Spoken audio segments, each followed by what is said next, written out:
Dragon's Lair, the fantasy adventure where you become a valiant knight on a quest to rescue the fair princess from the clutches of an evil dragon.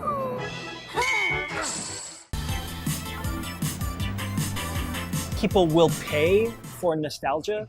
There's this throwback to previous decades that without fail attracts people just sheerly for the nostalgia value.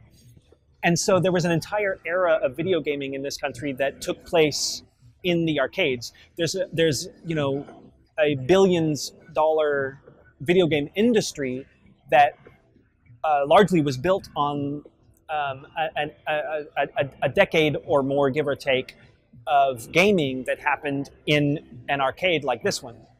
And so it's really cool to have seen the trend swing back to experiencing traditional retro-style arcade games.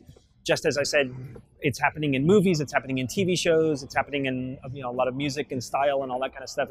I think around the time that we opened was just about the perfect time to tap into the nostalgia value for people to want to have a retro 70s, 80s, 90s experience. I think that has a lot to do with it, and I think it's fun. Definitely hold the high score at Space Invaders, but as far as liking them, I don't know, they're just awesome. Yeah, I would come here at least twice a week.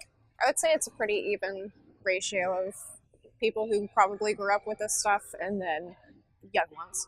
People who grew up in the 70s, 80s, and 90s enjoy reliving it. And we know how much fun we had back when we were growing up. We know how good we had it. Well, a lot of people who grew up in those decades now have families and kids, and they want to bring their kids to experience firsthand how cool it was to hang out in a 80s style arcade. And so we have multiple generations now able to enjoy the particular era of gaming that we decided to recreate at our place.